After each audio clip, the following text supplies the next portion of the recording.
So I thought it was an interesting story you had about the pawn shop, and I liked how you shared it with me, but I thought it was a little odd that you were staring at me so honestly and earnestly, and then I realized you thought we were recording all that. Yeah, I forgot to press the record button, so...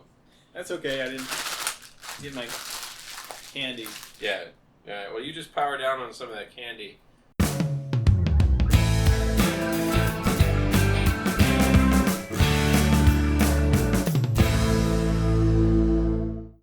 Hello. So, what? Okay. I was going to make a joke, but then you were warming up. Hello, hello, hello, hello. What show is this again? This is HIMYM Superfans. Hey there, Chris Venezia. Hello, James Hamilton. This is the show where we talk about the CBS comedy How I Met Your Mother. This week we're going to do Aldrin Justice, and we're going to watch the episode while we talk about it. Not a huge plot critical episode, thought we just have a little fun with it. We've talked recently about what character does this episode belong to, and this is obviously the liliest Lily episode that ever lilied. Well, she is in it a lot. I did like when we were watching it earlier, you talked about like the Barney and Marshall, side story. Like yes. they have like a buddy pair up. A fun moment that doesn't happen all that often, because usually it's like Ted and Barney or Ted and Marshall. But yeah, the Barney Marshall pair up is fun in this. And then also like Lily and Ted are paired up for much of the episode while she's working as his assistant. And then Robin is there in a dress at certain points. Yeah, Robin is around. But we're talking about why were we not so excited about this one that we prepared so much? Like we prepared so much for Nothing Good Happens After 2 a.m. or The Limo or these other episodes. It's because, this one doesn't really stand out. It's a fun, goofy episode. It's a character-building episode for Lily, but nothing else as far as the story arc of the series or the season happens. Yeah, I mean, when season 1 started, she was a kindergarten teacher. Yeah. Kindergarten teacher all the way through season 1. She quit that to move to San Francisco, and she has not been a kindergarten teacher for 5 episodes. Right. And now she's going to get back to it. And that's, I think, the biggest part of this episode is getting Lily back into a job that she was already doing. It also is arguably the episode that gets Ted into being a famous architect, probably. Probably, yes. Yeah, so, yes, it is an important moment in Ted's life, which is, I guess, why it's one of the stories that future Ted remembers. Yep. Future story thing. It's also important, I don't know if they were planning this the entire time, or if, you just, when you get a chance to bring back a Hammond Druthers kind of character than you do later on in the series, but Hammond Druthers is actually important in the series because, like here's a big episode that he's in, sure, whatever, Pete Rose, but it's when Ted is actually willing to leave New York, it's Hammond Druthers that gives him the out. Yeah. He gives him the opportunity to escape. Mm-hmm. And Ted is actually going to take it until he meets Tracy. That's the one thing that keeps him in New York. But yeah, Hammond Druthers, actually a very important character, not very much in this episode, but more so later, in my opinion. Yeah. I will say this about his future appearance. It felt a little forced. Definitely the promotional ads for that episode were like, hey, Brian Cranston, Breaking Bad guy. He's in HIMYM, remember? He was in before. Yeah, he was in it before. He was in Breaking Bad, and he went back to do a cameo afterwards, after he was much, much more famous. Yeah, and if you notice, in his return, he interacts only via phone. So he didn't have to go on set. He didn't have to commit a whole day. He didn't have to memorize blocking. He didn't have to work with any of the other actors. Well, he's sitting behind a desk. Right. Yeah, in addition to that, yeah, though I liked it, it was a fine performance, and it was actually a little funny, because, you say, like, as soon as I hang up, this offer is off the table. It's like, no, you can call anytime the offer stands. Oh, yeah. But, he literally phoned in that performance. Yes, and because he's on the phone. It just shows the value that he has gained in the television world in that 5-7 year period. Mm-hmm. Here we get him for a whole nice episode. He's on set. He's interacting with multiple actors in multiple scenes, and 7 years later, he's the god of cable television, and you get half an hour with him. Yeah, and he wasn't on screen for very much of that. This one is good, and he is funny. I remembered him from Malcolm in the Middle, a show that I liked very much. Of course. Hal, and he is very funny in this episode. Like, he's a complete douche nozzle. Yeah.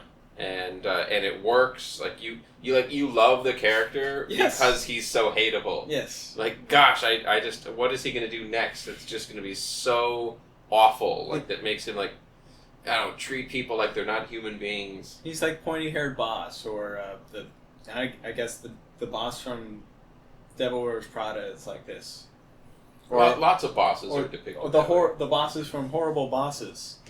Except for the one boss who just wanted to sleep with him a lot. Jennifer Aniston? Yeah. Yeah. Yeah. Charlie Day? Yeah.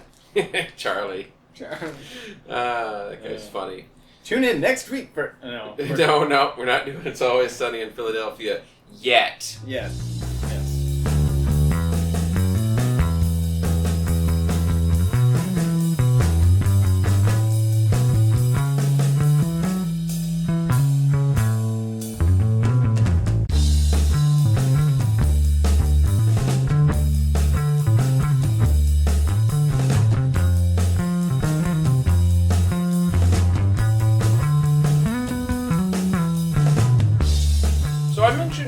To be doing Aldrin Justice. This episode first aired October 23rd, 2006.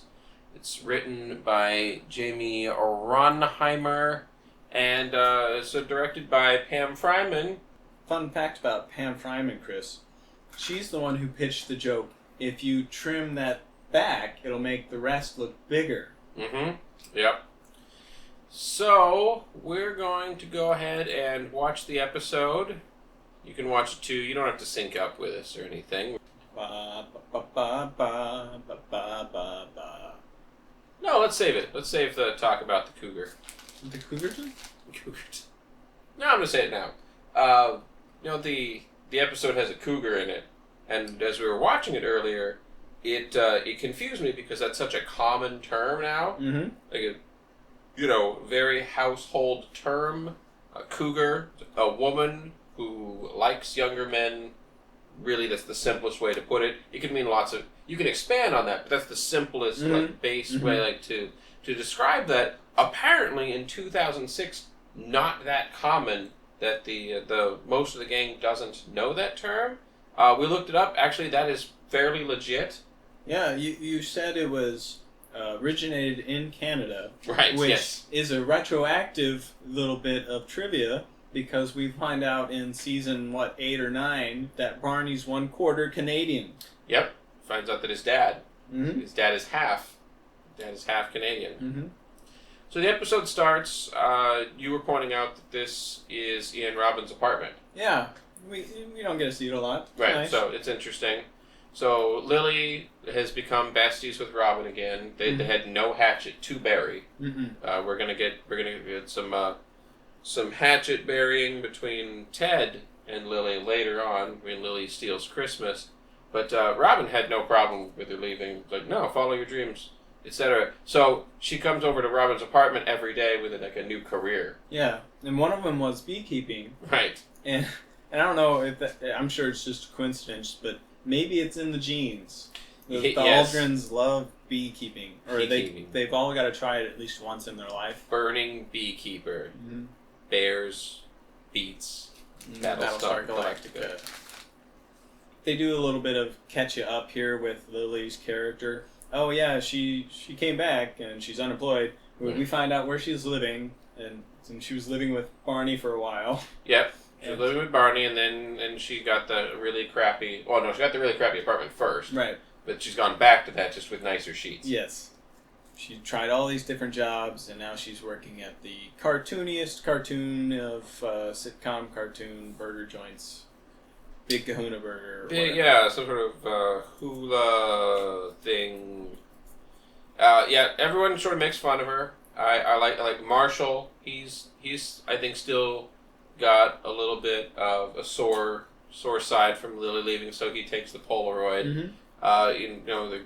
Barney's just sadistic anyway, so he wants to make her suffer.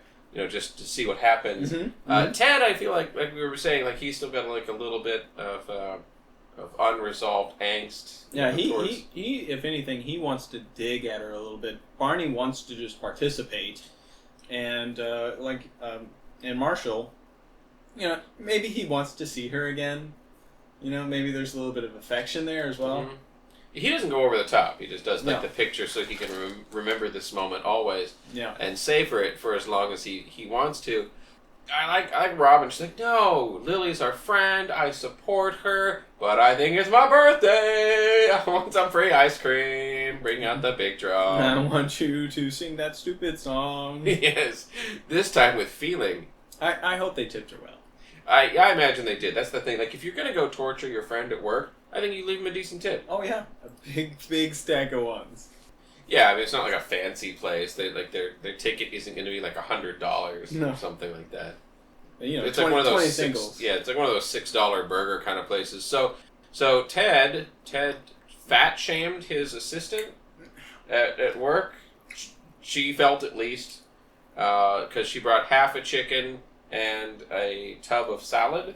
12 sides. Well, yeah, he says 12 sides, but I mean, it looked like a very large amount of iceberg lettuce, which the sum total calories of that thing is going to be like 50. Right. But she brought in like 3 pretty big pieces of chicken. I don't know, there's some exaggerating going on, but anyway, she felt bad and quit. There are a couple interesting casting stories here. Like, they had to cast a big old fat moo-moo girl here. That's... I'm sorry.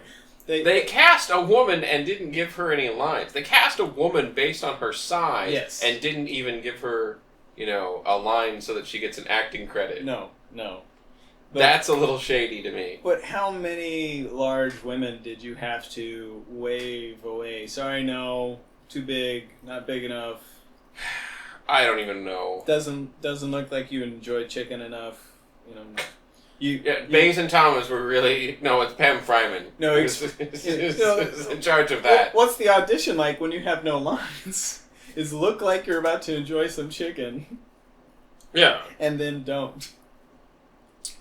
No, you know what, James? This last one didn't look like she wanted the chicken enough, and she didn't look like she was hurt enough by Ted's comment. No. Next. We just know that Pam Fryman didn't want to spend too much time on that one. So let's get into Hammond Druthers here. He is being a douche towards Ted. Yes. I do love the line, like Ted, do you want to be an architect? It's like, why I am an architect. Which is, that's the thing that you always want to say to like the boss, like the boss that's demeaning. Mm-hmm. Like, do you want to succeed? Like, well, not if it means kissing your ass as much as you want. No. I like that Ted does sort of stand up to Hammond Druthers here a little bit. Yeah. He's like, I am an architect, and your nephew is not because you didn't pass the exams. Right, I spent 12 years of my life on. Yeah. So Marshall and Barney go to check out the cougar, who is Dr. Quinn, medicine woman. Yeah. From when I was a young lad. And she was very, very attractive then, still is. She was also in Wedding Crashers, super hot senator's wife. She gets cast as cougars a lot. It's like when I was younger, she was just in her 30s or something. Yeah, like she was just an actress in Hollywood. But yes, now she gets cast as the cougar and has been for many, many years. Yeah. I hope that she still gets work as a cougar. No. But I feel like seeing her outside of Hollywood, like when she tries to endorse her jewelry and stuff, I think that she takes these roles because she finds them hilarious. It's like the kind of thing she's like, oh, that sounds like a lot of fun. Like, she seems like a fun actress to work with. These scenes coming up with her and Neil shirtless in the bed where he's just exhausted. Yes. And she's completely nonplussed. Yes. Hell yeah, that sounds like a fun scene to do. Yes. Yeah, it's like the role reversal. Not only is Barney chasing, like, the cougar, and, like, he's the one that's flustered and she doesn't care. Like, normally he's like, oh, what, oh, babe, that was awesome. Oh, I gotta go. I gotta go to space now or something. But, like, he's the one that's enamored with her, and also it's like she's the older woman. Normally, he won't be with anybody who's over 29. He's vertigoing. Yeah, well, we don't even know. Yeah, we don't even know about that yet. But yes, he is. No, I like it. The whole thing is a role reversal, and like it's almost like a Barney comeuppance. And Marshall even says it later. It's like, Barney, for somebody who has as much sex as you have, I thought you'd actually be good at it. Yes. He gets called on his game. Yeah. He gets called on he gets held accountable. This is actually, I think, one of the first times, if not the first time, that a challenge is thrown down by someone else and accepted. First times that Barney accepts a challenge? Yes. I will say that he accepted a challenge that was not extended to him, which we see that quite a bit. Like Barney, in no way did I challenge you to do that. Like, do not do this. I'm asking you to not do this. This is one of those things where Marshall's like, oh, I got this teacher, and she just went through a divorce, and Barney was like, cool. Oh, I'll bang her into giving you good grades. Marshall's like, no, I don't want you to do that. I'm just telling you about my day, Barney. In no way was that a challenge. Barney's got to make it about him. He does. So Hammond Druthers here, he is talking about the foliage that Ted's made. They're not auburny enough. They're not. Yes. Yeah. And Brian like acts with his whole body. Yeah. They gave him a bow tie to just make him extra creepy, I think. Yeah, like cheesy. It's like a cheese ball. It is a polka dot bow tie. My God.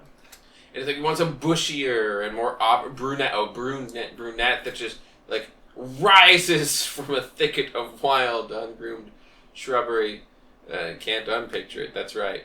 Yes. Baseball signed by Pete Rose 3 times. His Pete Rose baseball. Yeah, we don't know ever if that means he had Pete Rose sign it once, 3 times, once. Like 3 separate occasions. Yes.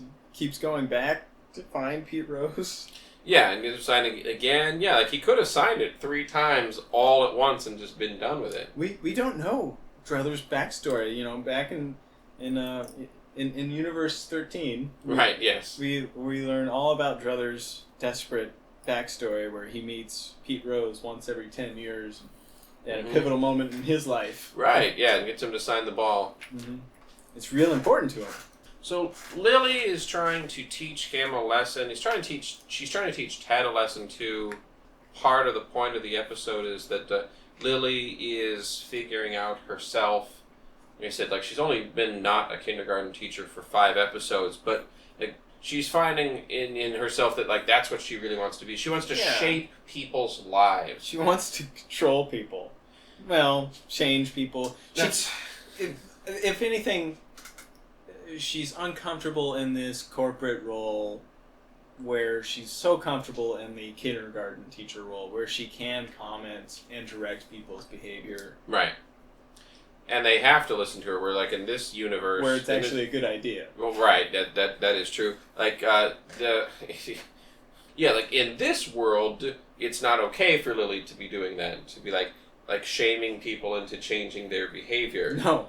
So that's not something that's okay for her to do to Ted or to Druthers. The whole ice cream thing, though, I do want to say that, like, where, like, Brian, like, smacks the ice cream, like, right out of that kid's hand and, like makes fun of him, like... That's hilarious because he actually did that. Like you see him, like he actually hits the ice cream. You can see it fly towards the camera, and then he like makes fun of that kid. And then like Lily's looking there. She's like, "I'm so uncomfortable. I want to say something, but I can't for fear of losing my job." And like it's not even a real story. Yes, like that didn't actually happen. Yeah, that was why this is just a fun, goofy episode. Is that didn't happen. but it wouldn't be funny if it did. And we got this Cranston guy we got Hal from yes, that Fox show to come. He's real step up. He's on CBS now. Yeah, a real network. Yeah. Take that, Fox. This is cancel my Firefly. This is the part of the episode where Robin is smoking hot. Yeah, she put on a dress that accentuates her femininity for no story point. No. There is no purpose to that, and it's off camera now. Yeah. It's gone. Yeah, it's always never happened. Just like that. So this is where Marshall says, like, hey, dude, I got a C-, thanks for nothing. Yeah. And Barney... I want to know if any of the producers listen to this ever, if you could let us know why Marshall's wearing a KU shirt. Yes, that doesn't fit in with any of his backstory or anyone else's who would have had that shirt in the apartment, left it there that he might put it on. Because, Lily, all New York all the time, Ted, Cleveland, New York, Marshall, Minnesota. Kind of thing. Nobody has any backstory in Kansas. So back to the second time that Barney and the cougar are together. She forgot his first performance. It was so unmemorable that she forgot it, even though it was yesterday. Wonders if this was his first time. Look at the set dressing in the bedroom there. It was leopard print and like palm frond prints and it's like jungle, cougar, everything. It's good. It's good stuff. Yeah, safari. I think it's pretty clear here that Lily is completely not so wrong here with stealing priceless memorabilia. It's not cool. You are going to get people fired. Ted is totally right. I don't even care that she was trying to teach him a lesson, and I don't even care that she stole the ball, even though that is totally wrong. That is. What the problem is that Druthers at this point has threatened to start firing people, and Lily is like, well, I guess I'm going to take his iPod. But she's ready to double down on this whole, teach him a lesson thing, possibly, cost people their livelihood. She's out of touch with reality. This is a thing you can do with kindergartners. This is not a thing that you can do with grown-ups. Right, this is like the petty office version of two war generals staring each other down. And Lily's in the background, shaking her head and rolling her eyes while he's giving his speech about the tragedy that is the absence of Pete Rose from the Baseball Hall of Fame. Yes. And she's like, oh, God, he keeps talking. How long before I'm going to be able to take that iPod? You were mentioning that there's an iPod shuffle joke in this episode, and you don't think that that's relevant anymore. Well, or it's timely? Well, apparently they still sell the iPod shuffle. Okay. But when was the last time you saw one? Ooh. Said someone say those two words together out loud. Pretty sure the last time I heard somebody mention iPod shuffle, it was you, and it was probably, if I just wanted 30 minutes ago? No. Well, other than that. But just spitballing here, I'm going to guess 6 or 7 years. Yeah. Okay. Marshall's studying really hard. He's studying here at the bar, and I like Barney here explaining the joke that he's going to get rid of the cougar once and for all. It's just like John Mellencamp did. Yep. Get it? Oh, yeah. That's what he did with his name. Yeah. John Cougar Mellencamp. Yeah. No, we got it. It was John Mellencamp. Yeah, now it is, yeah. It was John Cougar for a while. Yeah. Yeah, it was. So Barney goes over one last time. He slammed a 6-pack of Red Bull, which I actually don't think is probably good for his whole system. That he was pounding his heart, right? Which is now having palpitations.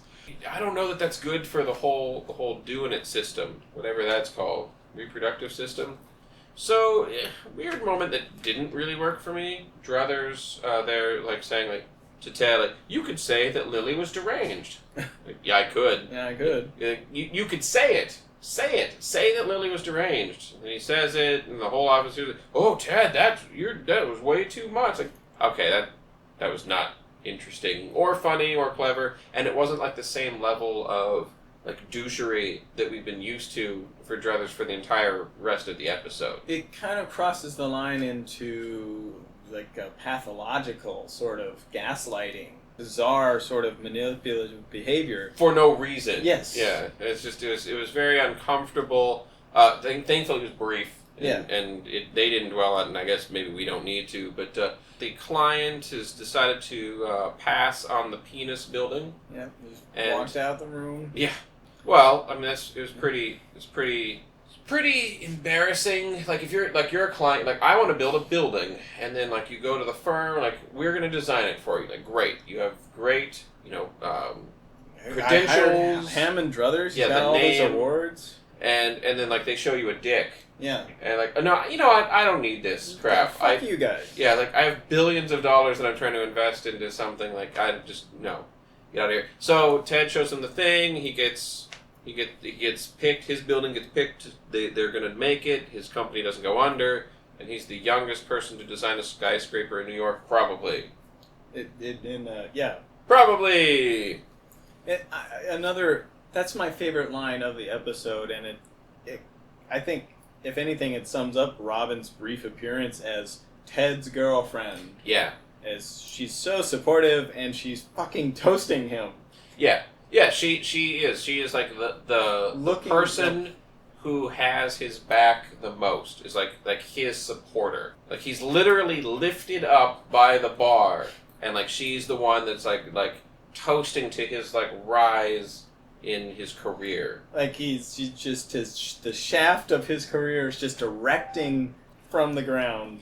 So we go to the hospital, and Barney dislocated his hip. I love that the cougar is smoking here in the hospital. It's just to show you. It's like cartoony. Yeah, it is. It's like she's like, she was finally satisfied. It's the post-coitus cigarette is what it is, but it's at the hospital, and a little bit Cruella de Vil. Yeah, maybe even a little bit villain. Villainess.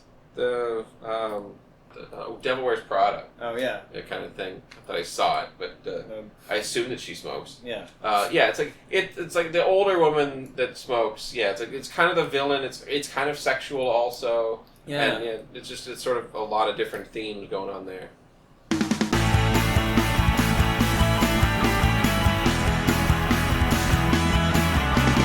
Justice. So that's what That's what you get when you get Aldrin Justice. That is Aldrin Justice. Is she steals shit from you, or she holds a grudge forever. Could be. I guess it's not really clear what Aldrin Justice is. Also, it is kind of funny because it's like the Marshall is the judge, and so Aldrin Justice, and then later on it'll be Erickson Justice Erickson. Yes. So I don't know. It's not that funny, but yeah, I thought there's something there. Jane Seymour. Dr. Quinn Madison Woman. Yeah, I dig that show. Watch that every week when I was growing up. I learned so much from that show. Yeah, they don't drill into people's heads as much anymore. Fewer leeches. Not as concerned with the humors as they used to be. No. Don't have to worry about the humors as much. About the vapors? Not those either, or the miasmas. Or the women with hysteria. That is also not something. Actually, that's borderline sexist. Oh. Yeah?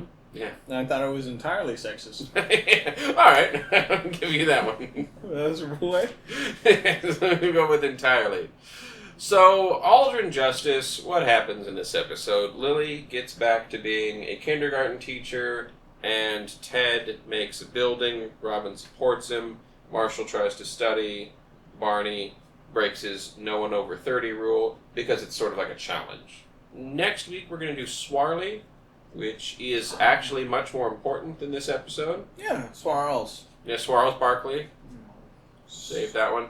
I really... They only used Swarley one other time in the series, but I wish they had gone on with it further, but I don't know. For some reason, they decided that one wasn't worth revisiting, even though it was one of my favorites. So, screw you, Bays and Thomas. Thank you for making this show. But otherwise, screw you. You want to say anything about Pete Rose? I mean, maybe a little. I saw him recently. I feel like he was commentating for like the All-Star game, and there's this whole like air of awkwardness around it, and I couldn't tell if it was like him, or if it was like the whole situation, or if it's that like he has the Lifetime ban and they're like throwing him a bone because he was a big deal in baseball, and like that's why it's uncomfortable. But like it didn't, like it was like like you're watching it and you're like, I don't know what is it? It's like akin to watching someone struggle at something on TV, but they refuse to like have them leave the scene for any reason. Like, you know, like you're in it.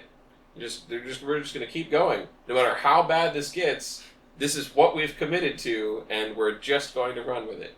If I was in the booth with Pete Rose and I was a baseball commentator, first I'm imagining I knew enough about baseball to commentate on it. Sure. All right, let's start with that premise. So that's a given. Yes. If we're given that, then I imagine everything else that led up to the point that I would be in the recording booth or the broadcast booth with this legendary baseballer would be a lot of, you know, very high credentialed professional, a long career, right? Yes, you also would likely have had a long career in baseball to have gotten to this point. But even so, after all that, I think the only thing in my mind, if I looked at him, would be like, don't mention gambling, don't mention gambling, don't mention gambling, don't mention gambling. Or the suspension, or his lifetime ban. Like these are the things that are off the table, and like they're running through your mind, like you can't get them out of your head. Don't mention it. Don't say odds, don't say gambling, don't say chance. Right, yes. And you're like, what do you think the odds are on this Oh, you want to bet on... Oh. What if that's like one of your color commentary catchphrases? Oh, you want to bet on it? Are we writing an SNL sketch right now? I think we are, and actually, if I were Pete Rose, I would think that your best bet would to be in that sketch. Yeah. Just go ahead and own it, and I think that would win you some more points. So there you go. You're welcome, SNL, and you're welcome, Pete Rose.